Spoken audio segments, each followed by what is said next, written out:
Hello, and welcome to the So You Want to Be a Marine Biologist podcast, where we learn about the ocean, share sea stories, and explore ocean careers. I'm your host, Kara Muzia. Let's dive into today's episode. Today's episode, we're chatting with my friend Liz Dutra, a multi-passionate entrepreneur and marine scientist. In this episode, we cover why Liz decided to pursue her master's degree, the ultimate marine biologist experience in the Cayman Islands, and what it takes to land your dream job. This episode was recorded when I thought the podcast was going to be a blog, so there's no real introduction, we just jump right in.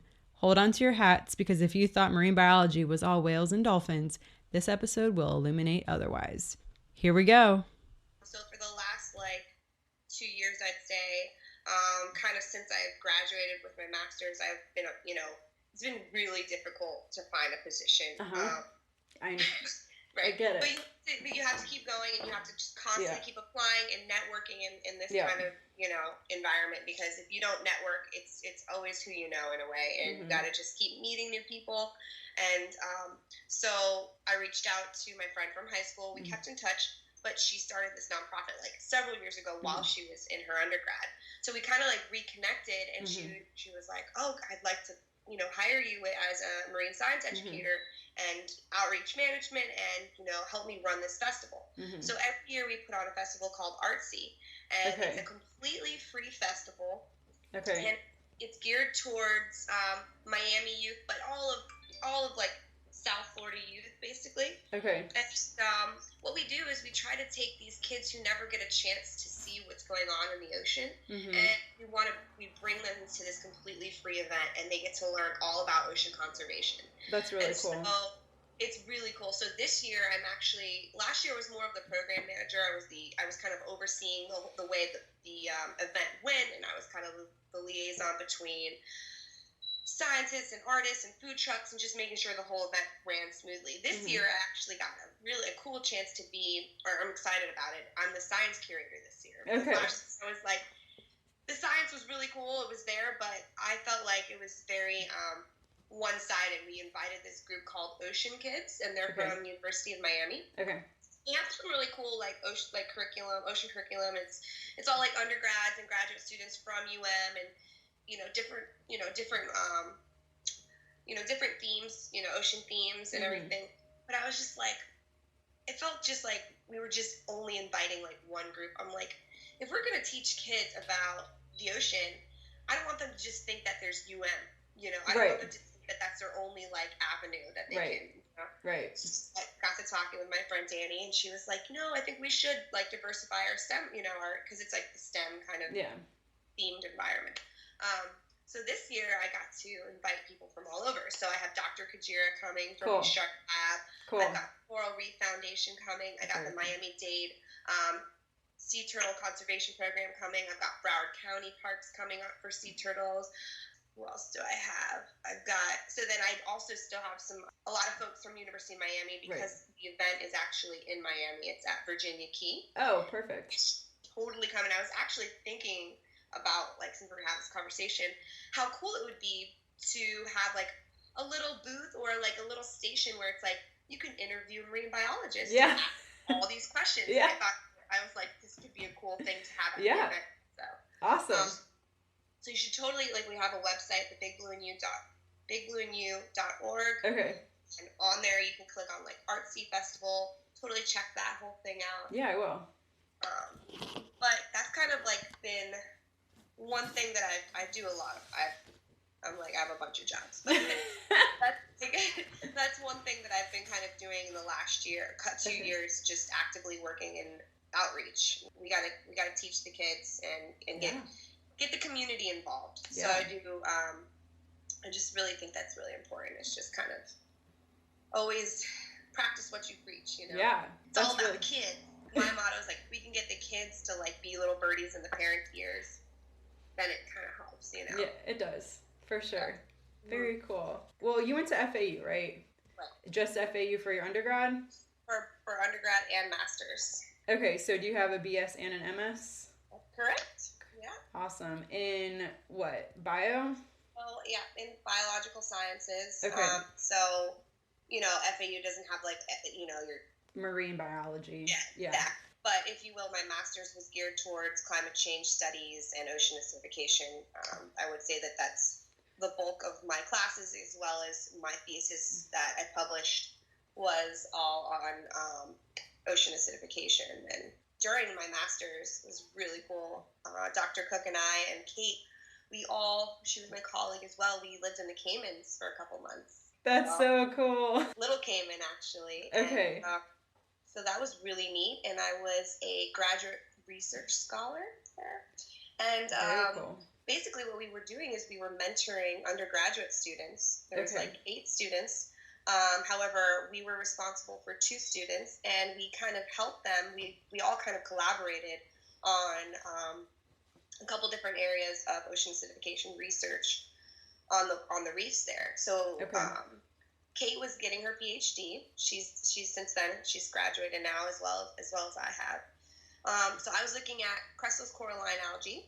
Okay. And the undergraduate students were looking at staghorn corals. Okay. So it was really cool, and we had we managed like a 60 aquarium setup. That's crazy. We built like a lab there. Was it just ocean water fed? So yeah, it was awesome. It was like open ocean system, like open flow through system. Mm-hmm.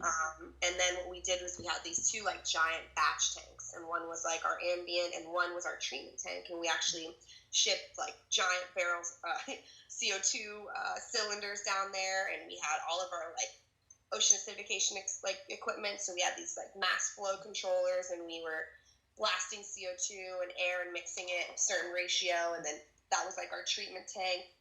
And then I feel like as a marine biologist, for me, I'm more of a plumber, if anything. I know how to make water move.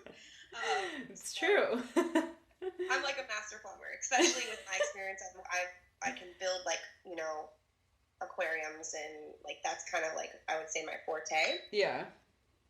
Well, I can get into that. Like another hobby of mine is that. I'll talk about that after. But we built this like huge lab there, and it was awesome. So we had 60 aquariums, and like 20 of them were for Halimeda, 20 of them were crestless coralline, and 20 of them were on Acropora cervicornis and Parietes parietes. So we were looking at those 2 species, and it was. I mean, you can imagine. I lived at a research station every day, right on the water. Sunrise right there, just beautiful. It was just like it was a dream. Like I could live there. That's awesome. It was gorgeous. That is like the dream job. Actually, like when they were like, "So can you go to the Caymans for 2 months?" I was like, "Yeah, sure. I can. My schedule's free." You can twist my arm. And they paid for everything, and they gave me like a tiny bit of money, but not much. But it was really just to finish up my master's, basically. So that's really awesome. So that's where all of my like data came from, and so we were looking at calcification. I did like a mini competition study on different algal species there. Okay. Because my laboratory, like when I was in grad school, we focused on like seagrasses and different types of algae. So right. So that was cool. So then I spent a lot of time analyzing data, then publishing, and the publishing process is. It's a lot. Yeah. Going through like the peer review and all that. It's a tricky process, but I learned a lot doing that. And that's the other challenge as a scientist. You have to not only run an experiment, analyze the data, but then you have to share it. You have to publish it. And that's probably the most important part of being a marine biologist is. And it's a little piece of the puzzle, right? Because, that's your snapshot on what you saw, but then you have to like look at all these other scientists and what they found and make sense of it all. And so that was master's, grad school.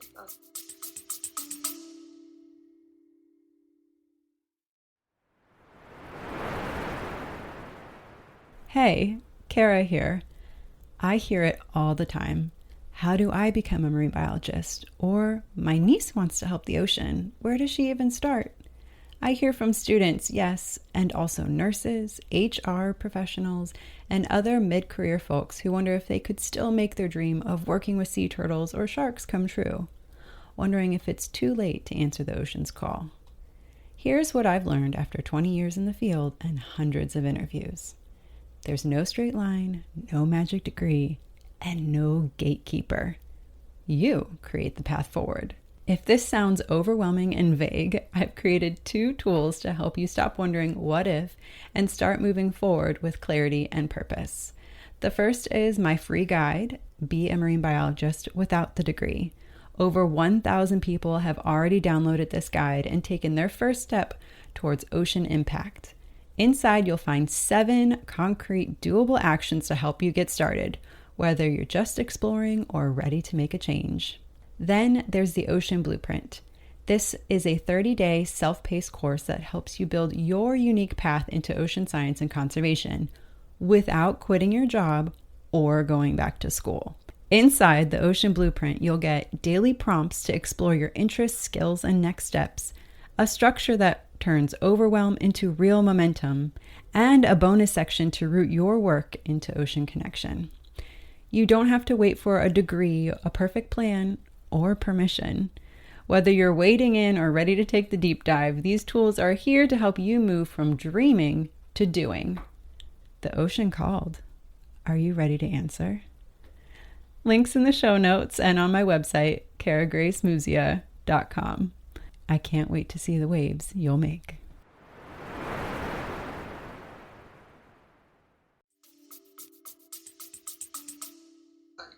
That's awesome. What dive certs do you have? So it's kind of funny. I started off as like an open water diver. Okay. Just PADI? Just PADI open water diver, and I got certified when I was 18. And I was in high school. So let me just slide back for a second, though. I always knew that I wanted to be a scientist. Okay. In high school, I went to a magnet school for marine biology. Okay. South Broward High. So I always was so in love with the ocean. Like okay. I always had that connection to the ocean. So, in high school, I was always like learning as much as I could. I had like most outstanding marine magnet student, top grade, and senior year, like that was my dream to do that. Yeah. I went to college and I was like, well, I always loved medicine too. So I was like, maybe I'll be pre-med and try that and maybe go to medical school. Mm-hmm. And that dream kind of ended quickly. I think I might stick to the marine biology thing. Yeah. Or try that out. So I took a couple engineering classes and pre-med classes, and then I was like, I think I could do the marine biology thing. And I think it was really when I actually took like marine botany that I really got like very interested in where I could go with that. Okay. I met Dr. Cook and all that kind of stuff. Cool. So that's kind of where, and then she was like, well, I need a research tech, and then I started volunteering with her. Then I joined scientific diving. Yeah. So I'm in the so I guess you could also say that I'm a scientific diver. Okay. Well. Have you kept up with your certification? Not since grad school, but now with this new position, I'm enrolling in the University of Miami's diving safety office. Okay. I will, even though I'm current, I will have to just take like some refresher. Right. Like because it's a different program. It's still AAUS. Mm-hmm. It's just a different university. Right. So they want me to do a swim test. I have to do like a physical with them. They have to, see my equipment checked out and all that kind of stuff. But it still carries over. But I mean, even though I haven't been diving scientifically, I still dive all the time. Right. I love to free dive, and those are my hobbies. Like a 7-year lobster license or whatever, 5 years. Just keep renewing that. We're just gonna keep playing in the ocean. Exactly. Awesome. So funny enough, I mean, the other thing that I've been doing since I've graduated my master's is I'm so involved with. I love like knowing where my food comes from. I'm very involved with farming and trying to reduce my footprint and all that kind of stuff. So I would say like one of my biggest hobbies is I'm an avid gardener, and I volunteer at this farm called the Urban Farming Institute. Okay. And so in addition to working for that other nonprofit, I've actually been helping develop a curriculum called the Growers Academy here. That's awesome. This summer I taught at seven Fort Lauderdale like community parks, and I probably taught over like 1,000 children all about like a 6-week course on gardening and knowing where their food comes from and learning teaching them the connection between land and sea. People think that what we do on land doesn't affect the ocean, but it directly does. And so it was very cool. And so these young kids got to learn all about hydroponics and aquaponics and different types of gardening technologies, how to plant a seed, plant biology, all that kind of thing. So in addition to that, while I'm volunteering doing that, I learned all about hydroponics and aquaponics. So I actually built 2 systems to grow food. So I one at Tradewinds Park, and it's it's a 300-gallon system. So it's got 30 tilapia in there, and then it has 4 75-gallon grow beds, which I plumbed and designed with, in collaboration with a couple of people that work here at the farm. Yeah. And we're growing food and teaching kids how to grow food and fish together at the same time. That's really awesome. So like a full closed loop system.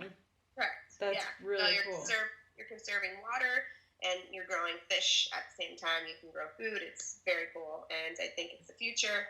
And it's very interesting. So the second system I'm kind of developing right now at the farm, it's actually an indoor aquaponic system. Okay. And it's like 200-gallon system. And it has 6 grow beds, so it's bigger, and then it's got, indoor lighting and all that kind of stuff. So when I was saying I'm a plumber, I'm really PVC is my medium. This is my art. I'm an artist when I play with PVC. I mean, you make amazing things with it, so it truly is an art. So that, and I've been helping design hydroponic systems for farms in Broward County. We just added a 40-tower system to this farm in Dania Beach called the Dania Beach Patch. It's a really cool system. It's a vertical hydroponic system, and I plumbed the whole system together and made these. I kind of took this older technology and kind of condensed it into a smaller technology. So it's really pretty cool. And just sharing that knowledge too. So I would go in and teach all the people that work there, all about hydroponics and why it's important and how you can grow so much food in a lot smaller space. Yeah. And, this farm is it's an urban farm, Right. So it's really cool. It's been a lot of fun. So I get paid a little bit to do that as well, but I'm still bartending and things like that. Okay. That's really awesome though. I definitely have to come down and see this stuff. And then I'm also growing hops. So I've seen that. Is it in your backyard or is that at the farm? I don't know if you know where Funky Buddha is. You know what? The only one I went to is in Boca, but I know there's one in Fort Lauderdale, right? The main brewery. Yeah. Okay. So that brewery is the farm is right behind the brewery, actually. Okay.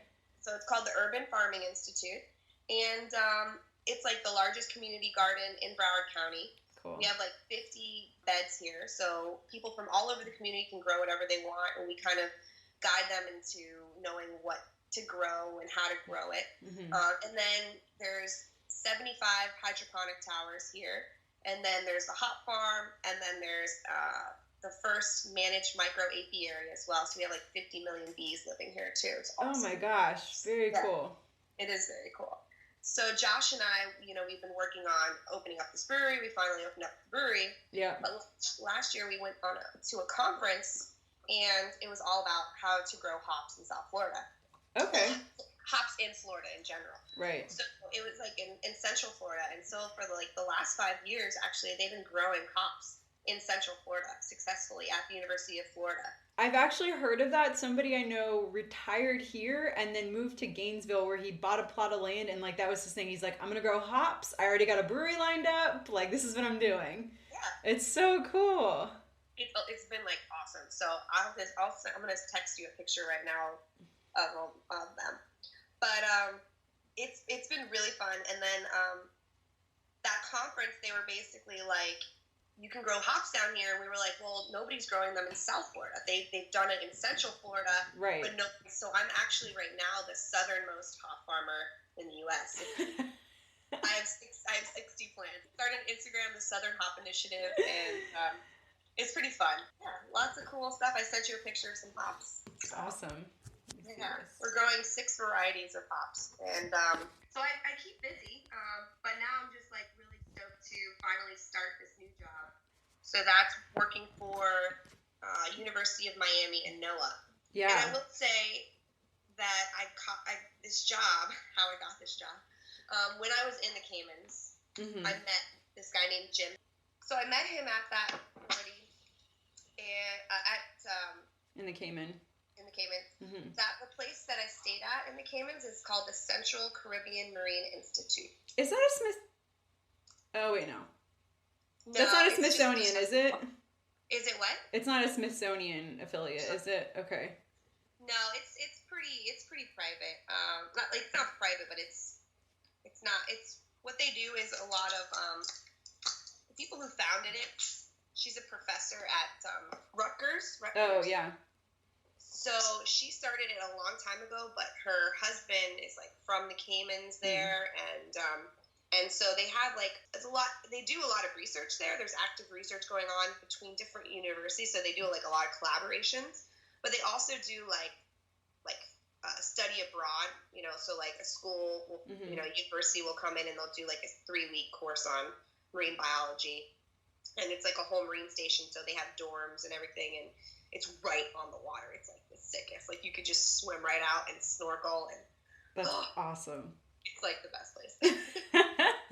It is awesome. It's really cool. So Jim met him, and he started the Coral Health and Monitoring Program, which is with NOAA. Okay. I met him a couple years back when I was doing my grad work, and then like 2 months ago, I saw a post. You're familiar with like the Coral List server? Have you heard of that? Yeah. So that's kind of how I found out about this position, and so they both work at AOML, which is the Atmospheric and Oceanic Meteorological Laboratory. Okay. Specifically, I'll be working in the Ocean Chemistry and Ecosystems Division. Okay. But I'm an employee for the University of Miami. Oh, wow. That works with a NOAA laboratory, basically. Okay. And so our area of research is looking at thermal stress and ocean acidification on endangered corals. Super cool. I'm so excited. Yeah, that's incredible. And they're actually starting off at decent pay, so I'm excited. That's really exciting. It's always a bonus when you get a cool job and it pays something. I know when they said that, because I was really not expecting health benefits, perks. UM is like a great company to work for. I heard that I can actually even start working towards a PhD if I wanted to. That's awesome. That's really cool. And then I'm sure you have access to all like the UM facilities and everything like that if you wanted. Yeah, exactly. Yeah. So, there's something to be said for benefits. It's worth a lot in pay. Definitely is, and the prestige. But also they have boats, and they've got monitoring sites that they've been doing, all throughout the Keys. So I'm really looking to just get back into field work, because that's really what I love. Yeah. I guess maybe that would be a cool thing to say, as if you wanted to be a marine biologist, you kind of have to pick, are you looking to do more analytic, scientific writing? Yeah.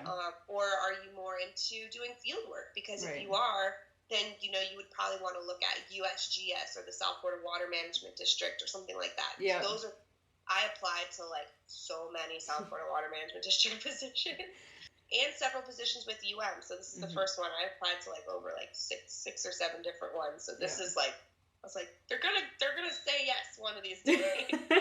Just kept the faith. But I also knew this guy, worked with this guy, so I applied on through the website and emailed the guy my resume and everything. And then I hit up this guy named Jimmy, and I was like, hey Jim, help me out. Yeah. And then I got an interview, and I was like, oh. So I had one interview, and then they called me back, and I was like, yeah. That's awesome. That's so exciting. Congratulations. I'm excited to see how it goes and hear how it goes. I'll probably disappear for a little while. Yeah. But it's just, I'm going to be driving to Miami every day. Where are you living now? I live in Fort Lauderdale. Okay. Downtown? Yeah, downtown. So wow. I live, I could walk. I could walk to the downtown Fort Lauderdale if I wanted to, but I live kind of by the Science Museum. All the these like acronyms are like jumbled in my brain right now. But. Yeah, I think it's like any field, but I do feel like our field has a lot of acronyms, and you're just like, okay, we'll figure it out eventually. Like, who do I work for? Which one? I don't even know.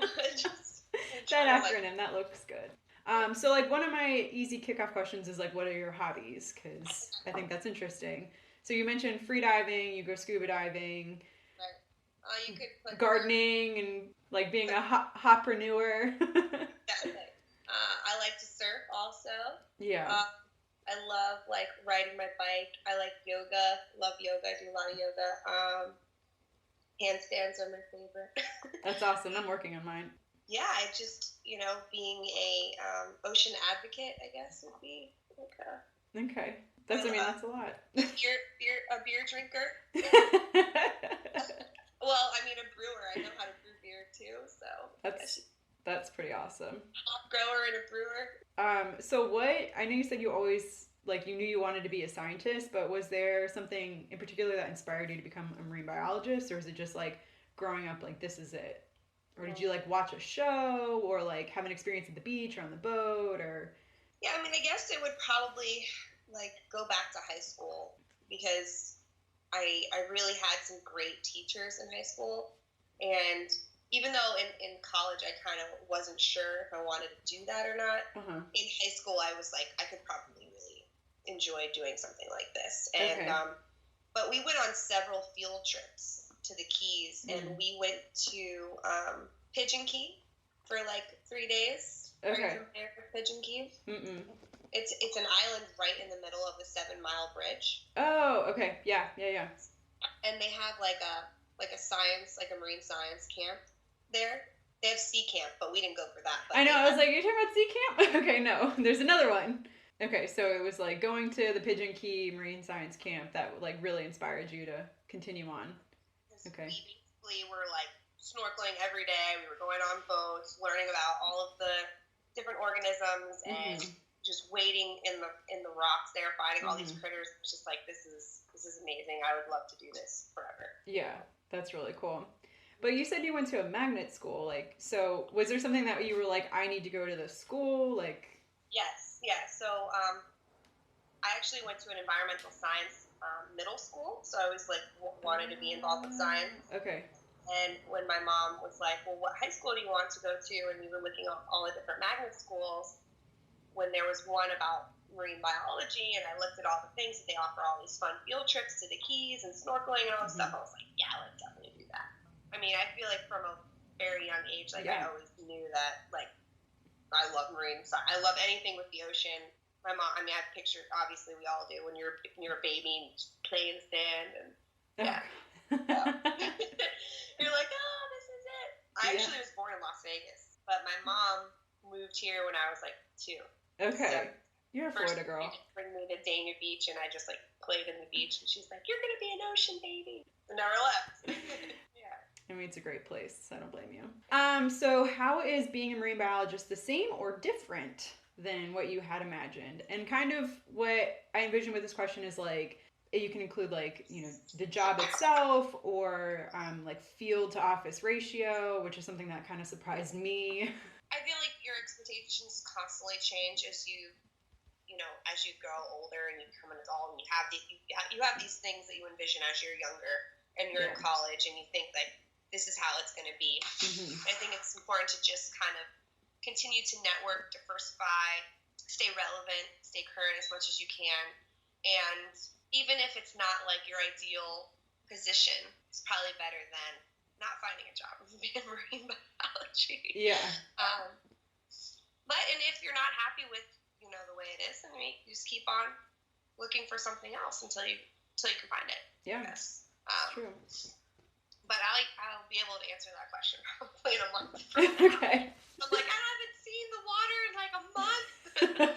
I guess, if someone wants to be a marine biologist, they better really love to swim and be in the water. Because I know exactly what, like when I was in grad school and before that, I was a research tech in the lab, and I was helping a PhD out with her research, and it was like we had like 5 different sites that we were doing like a competition study, and you only had like a day or 2 days to really go out and get all the data you can. And it's like, you're out on the water all day. I mean, yeah, you're in a beautiful area, but at the same time, it's like, it's a bit of like, where you feel like it's forced almost. Yeah. Like you're crunch time. It's not like you're like on a boat snorkeling. You're like, go, go, go. You got this. Or also the conditions, right? Yeah. Like go out in January and fucking freezing in the Florida Bay. And you're like, you got a hoodie on. You're like, well, you're in Florida. I'm like, no, you're in the water all day. You're cold. Yeah. You know, windy. Yeah. You know. Okay, so what is your favorite field story or stories to tell? Could be like your best or worst day in the field, something funny that happened, like kind of a breakthrough, you lost something. I'm trying to think of a couple of good ones because I've got a couple of different ones I could give you, like a couple, but like good and bad, you know, like scary almost. Yeah. Just like, because, you know, we deal with all sorts of things. Yeah.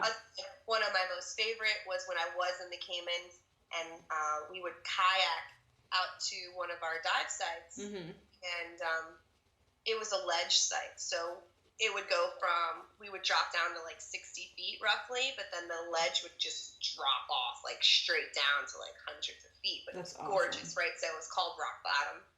And that's where I had my my tags. I did these like research, I did community study, like an algal community study using these little tags.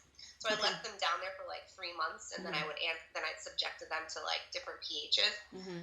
So we're jumping off our kayaks, and we jump into the water. We like anchored up, and as soon as I jumped in, like a school of tuna went by as I'm like going down, and they like jumped out of the water like yellowfin tuna, and I was just like, oh my god! And I just thought that was like cool because I've never seen a tuna under the water swimming. You know? And it just was like, that's incredible. So that was really like a fun, awesome time. That's incredible. It's so cool to be like completely entrenched and you're just like, in all like, you know, all the reasons why you're there, right? Like, this is why I do this. Beautiful day. It was crystal clear water. The visibility was perfect. It was flat. You know, it's middle of July in Caymans. It was like, I'm in my bathing suit with my, you know, there's no wet. It was just like so free, you know, it's just awesome. We're like descending and I'm just like, oh my god, like what's chasing the tuna? Oh my god. Right. Watched to see that many sharks there, to be honest. Really? Not surprised. Yeah, no, I didn't see any really. Never saw like any. I saw like two, like a small like 4 foot Caribbean reef shark once, and then another time maybe like a 7-footer one time. But we dove like for 60 days in a row. I mean, I literally. That's awesome. I would see more sharks, and I really didn't. You know. Yeah. But I would say on the other side, like a scary note, we're doing seagrass surveys in Everglades National Park, and we're going to one site that's super fresh, but it's got like it's brackish, but mostly fresh. Oh god! And it's in Westlake in Everglades. I don't know if you know where Westlake is. No, but I have a feeling I know where this is going. Okay. We're putting in like our 10-foot John boat that we have to hop in and out of to snorkel because we've got these like seagrass sites that we're doing our competition study on. Okay.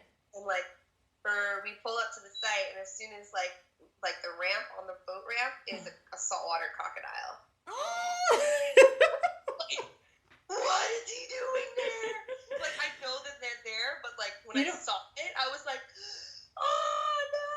And so that was like super freaky. And so then like the rest of the trip, we were like, it's just me and my girlfriend. You know, we're just like we're so badass, like 2 girls out here. We're like, but the whole time we're like. Did you see anybody? Just as soon as we get there, like, he scares off. He's like 5 feet, scares off into the water. And we're like, oh my god. And, you know, it's not like the best visibility either. Mm-hmm. So that was a very scary day. So, you just never know. No, you don't. Do you have a defining time when you know you've made the correct choice of, like, following marine biology? I would say when I got the phone call that I got this job. Because I've like in the last 6 months, I've lost like a lot of faith that I would probably pursue a career in marine biology. Like I was really like, all right, now I need to think about other things. Like I really love gardening. I love aquaponics. And I was actually thinking about just doing more entrepreneurial kind of thing, like building my own systems and trying to sell them to like either schools. And so I had to like stop doing other stuff because I I had all these things that were kind of going in the works, and now that I got this job, I'm kind of like, oh, sorry, like, I'm going to take this job, and, like, the guy that I work for, he's kind of like, what? I'm like, well, you don't really pay me. It's like a volunteer thing, which is awesome, but it's just, you know, this is my dream. Right. So, and, you know, like, a part of me was interested in this entrepreneurial type thing, too, because it would be awesome to work for yourself, but it's also very hard, too. Right. And so I think there's still time for that, you know, so Absolutely. I'll work this job for a little while, and then eventually, you know, maybe I will start my own, like, gardening, aquaponics business, or consulting, something, you know, so. Yeah, you got tons of time, but it'd be nice to, like, pursue this and be like, is this it? Like, this could be it. Exactly. Why do you find your job so rewarding? I think it's rewarding because I feel like I'm making a difference for our planet, and not only just for the planet, but also locally. I think I've really done a good job at trying to impact my community. I think the most important place to start is starting at your community, and it's been doing, you know, educating as many kids as I can, and involving these, you know, these free festivals where we're teaching kids all about the ocean and giving kids an opportunity that never been to the ocean to really teach them so that they connect with it.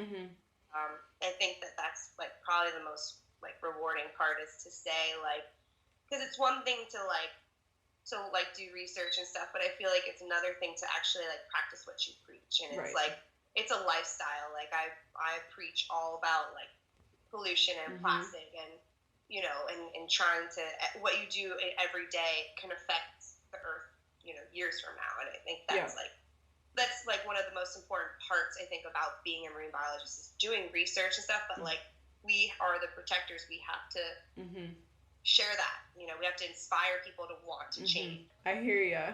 Yeah. 2 more questions. What advice would you give to someone who wants to be a marine biologist, and what advice should they ignore? And I feel like you've kind of like thrown out some gems already, so I'll definitely incorporate that, but if you have any pearls. I mean, I think for advice, I would definitely, you know, pursue a science, an undergrad in science. Definitely keep that in mind. And then I think volunteering is probably like the second thing I would say. Like, you know, let's say you're an undergraduate student and you're pursuing, you know, you're taking science classes and whatnot. Yeah. I think that probably the most important thing would then to be volunteering in some sort of research or a nature center or something like that to make sure that you like it, because I feel like if you start doing, a lot of people I feel like do that and then they realize they don't like it, right, or they want to make more money or something. Right. You definitely you do it because it's your passion. It's not necessarily because the rewards are way more than the money, if you will. You know, the rewards supersede how much money you make. That's a good way to put it. Yeah, but you know what though, and then that's not always true, because, you know, eventually, you know, it can pay off. You know, you might continue and maybe make a huge impact, a huge difference, and maybe you get a grant or you get a scholarship, or, you know, there's just cool things can happen. This is true. Any advice that they should ignore? Like that last part too. Like, if you really want to be a marine biologist, don't worry about the money. Follow your dream. All right. What's your favorite ocean animal? Ooh. Oh dear. Wow. That's always a tricky one, because I feel like I change all the time, because I like all of them.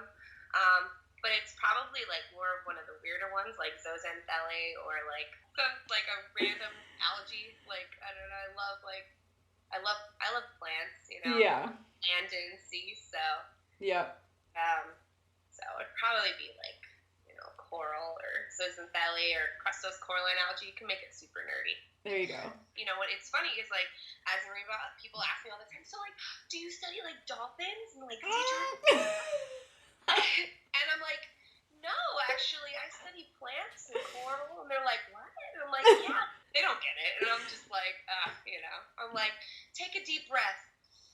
And then when you exhale, you can say, thank you, ocean. And, like, that's what I teach the kids, because, like, the plankton, man, everyone forgets about them, but they're making our oxygen for us, you know? And, like, it's true. You know, so the kids are like, really? And they love that. And then I'm sure they, like, go home and tell their parents, and they're like, yes, they're taking something with them, you know? That's a good one, actually. I like that. Oh, man, like, my girl, Danny, check her out. But like we travel a lot, and when we do that, we do talks. Like we were in New York. We've traveled quite a bit. But we were in New York and we visited like a school in the Bronx, and like we did like how to become a marine biologist, sort of. And they interviewed us and everything, and all the kids just like love that, and we just get everyone real quiet, and we're like, all right, everyone, take a deep breath. And then exhale, and like the whole room does it. It's so exciting, and then and we're all like, "Say thank you, ocean," and they're like, and you know, and then that's something that you would remember. I feel like a kid, you know, like that's where a majority of our oxygen comes from. Yeah, very cool. That's awesome. You have a lot going on. I cannot believe how much you have going on. Thank you so much for your time. This is great.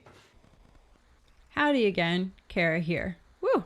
I hope y'all are as motivated as I am after listening to Liz. As I mentioned earlier, this interview was recorded when I thought this podcast was solely going to be a blog. As a result, random noises like the low battery beeping you likely heard or the clicking of my pen weren't really supposed to matter. We did also go off on several tangents, so if the interview sounds a bit choppy, I apologize. I wanted you, the listener, to hear the important bits without the extra fluff added in. Why not re-record, you may ask? A regurgitated interview doesn't usually come out that great. I've tried. As always, I have an action item for you. Liz has done her fair share of incredible research for the ocean, but what struck me most about her interview, and the reason why I wanted to share it with you, is her incredible work for the ocean that's not exactly marine biology related. Knowing where your food comes from, using reusable cups and utensils, these are magnificent ways for anyone to help the ocean. Can you switch out disposables from your life? For example, plastic eating utensils. Can you purchase a bamboo option and carry them with you or in your vehicle? Or even just bring an extra fork or spoon from home, no extra purchase required. These little acts multiplied by millions of people can make such a big difference. Thanks again for listening, y'all. Thank you for listening to today's episode. If you enjoyed it, please take a moment to subscribe to our channel. It helps other ocean enthusiasts find us. And we'll catch you next time on the So You Want to Be a Marine Biologist podcast.